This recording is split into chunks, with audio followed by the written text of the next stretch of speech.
Hey there, cats and kitties. I am the Blues Man, Johnny Blues, and with this video, we'll be discussing my thoughts on episode 4 of the anime series Norn9. And a lot of strange stuff going on once again in the backdrop of this episode, but I think the most predominant aspect has to be the most standout, memorable thing about this episode is Akito is an asshole. Pardon my French, but I mean over the top. I spend a large majority of this episode. Let me say, spoiler warning from right out of the gate. Akito and Nanami do survive where we left them in the cliffhanger from the end of the previous episode, and it was very befitting of one of my speculation points that, Kakaru would come in, summon his vines, and catch them as they were falling. Very much was that what happened. Kakaru ends up out for the count after a while because of this. He gets sick from, I think, an extension of overuse of his powers, because we then see him trying to wrap Akito and Nanami up when they're fighting, bickering amongst themselves and everything, and he even handcuffs them. The chicks, which... It was interesting. Every time they refer to the chicks, I'm thinking, the girls? Like, not associating them with the actual little chicks that are apparently behind all the mechanization in Norn and everything like that. But it's just like, what is going on with Akito? Why is he so scathing? And at certain points, I was like, is it just women in general?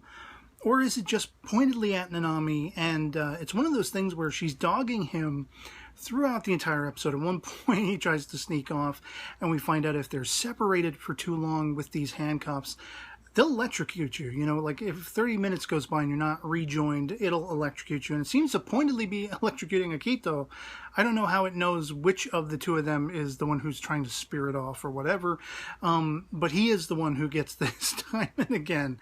And there is some interplay in the dialogue where Akito is saying something to Nanami about, we should break up our friendship, or we should break up this pairing. I don't want anything to do with you. You took something. And at first I'm like, what could she have taken? But then she is so overly protective of the fact that, as we had revealed, he doesn't seem to have any powers. So why is he in Norn if he doesn't have powers? Surely he was taken because he has some kind of power. And maybe her abilities, which she's also been very protective of and not wanting to reveal, maybe she's like Rogue from the X-Men, where she can siphon out another person's power. Maybe she inadvertently stole his power, and he's constantly having to live up to this facade that he still has abilities. He's still part of Norn. He doesn't want to leave. He has to kind of skulk around and just wear that bravado, wear that facade of, hey, everything's hunky-dory, everything's fine, I got my powers, we're awesome. And he hates having to live that way, and maybe it's Nanami who caused that. That's the only thing I can kind of think of based on their interplay, their interactions, and what was said. And that's highly intriguing. Talking about Kakaru once again too, Koharu is spending all of her time sort of nursemaiding him and everything. He's out for the count, as I say. And it's kind of like with the last few cliffhangers, the way they end this episode, with the cliffhanger, oh, his ear thingy is gone, and he woke up thinking somebody was there with him. Well, obviously somebody must have snuck in and took it. Why? He's having sort of nightmares, in this, I guess you could say, heated reverie of the sickness, of his father. He's calling out to his father. He's talking about how he doesn't want to ever go back to that. He felt very vulnerable. He's revealing this to Koharu and everything. And she feels for him. And he's also, like, as sick as he is, he's sick as a dog, and he's trying to mac on her. Well, I want to stay sick forever, so you won't ever leave my side and everything. She's like, no, It is funny, that whole interaction. Like, even as sick as he is, and he's still macking on this girl. And of course she's taking it sweetly enough. She's going to get him ice at one point. I love how she runs into Senri, and Senri's like, well, I hope you're not dead too. It could be like the Black Plague or something, but who knows. Just absolutely comical. And at first she is like, really? Because she just takes people at their word. She has no reason not to. She hasn't been around people like this before, and she really wants to believe what they're telling her. She doesn't really carry the concept of how people can lie or be manipulative, and she has this level of innocence, but it's also a level of just being exuberant about being around people like her, and of similar age and of similar seemingly mindset and everything, and everyone is friendly and accepting to her and everything like that. So of course when Senri says this, I mean, at first she's like, Is that true? But I mean, it's contrasting to Akito being very much unlikable in this episode, whereas Senri says something that should be unlikable, but it's kind of charming at the same time. And meanwhile, this is going on. We have Mikoto and Sakuya going on a supply run, mostly to get some medicines and stuff, but also food and sundries and everything like that. And it's interesting because they take one of the vessels out, and they end up in early 20th century Shanghai, which is like, WTF, like, can they go anywhere along the timeline, along the course of history, just by jumping ship? And like, do they have any control over that? It's quite weird. Or is Norn positioned in that one place and time for all time? What's interesting about it is, if that is true, if that's, if it's not like a steampunk alternate universe Earth or something like that. We see that later. Sorota actually sneaks out because he's desperate to get outside. He's desperate to see what exists now beyond Norn, that he just suddenly showed up there one day. And it's through his dialogue we figure out this is actually early 20th century Shanghai.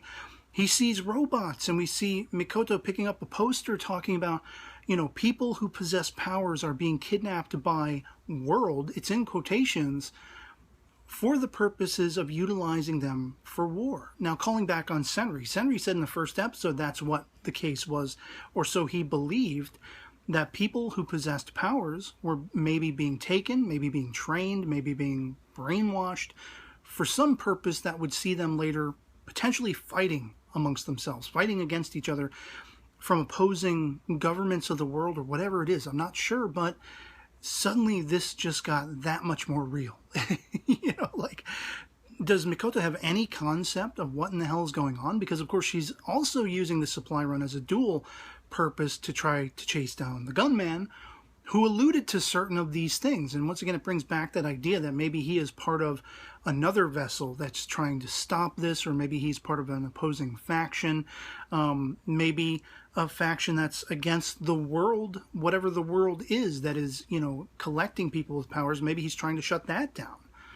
It's quite intriguing, and of course we do see the gunman is standing around this early 20th century Shanghai. He's just kind of watching as Mikoto and Sakuya run off, and but he is there for nefarious purposes, seemingly too, which speaks to their own speculation that someone from the inside, someone from within Norn, must be dealing with him in some way, shape, or form, because they have the guy Ron, who has his own dealings he wants to go do by himself. He doesn't know Sorata sneaks along with him, which is how Sorata gets out in the first place to see these robots and everything.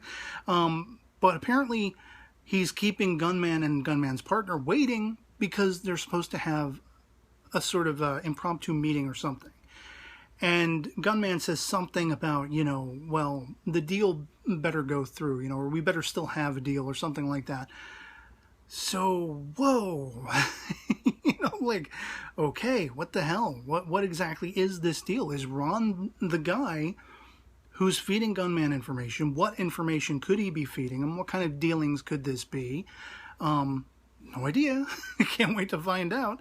And then sort of, apart from Akito being just a tremendous jerk face the entire episode, the biggest aspect beyond that for me is Sakuya's power coming to the fore.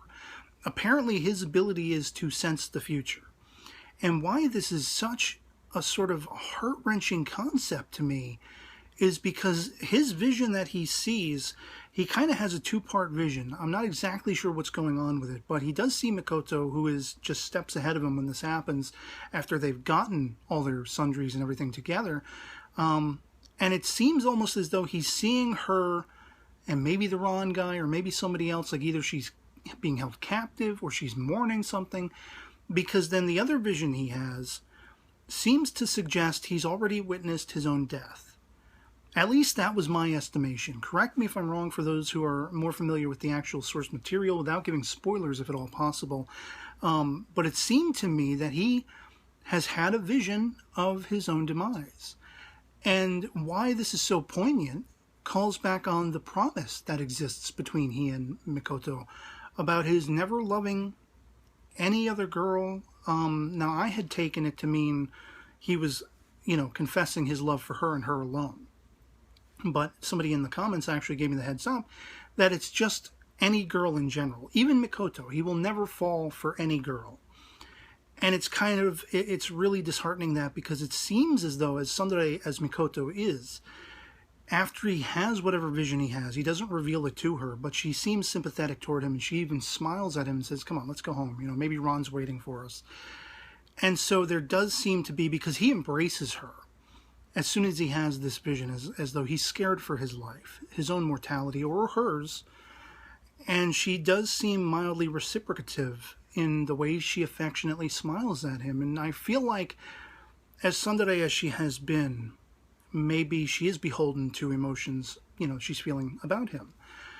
And so if his promise is that devout, I will never be in love with any girl, whether that's any other girl or any girl in general, including you, if that's because he's seen he won't live. He'll have his life taken before he ever can. It's tragic. It's heartbreaking to me, that idea, like, you know, living your life and just being as happy as you can, but knowing that you're gonna be cut short. And no matter what you do, you won't have love or affection. It won't be returned, or you know, you won't feel it in the same sensation. You can promise, I'm not going to be around to love anyone. Like, man, it's just, oh my God, it's so heart-wrenching. If that is, in fact, what the implications are. And as I say, this episode just, it made everything that much more real, from the idea of warring factions kidnapping power possessors to use them for purposes of war.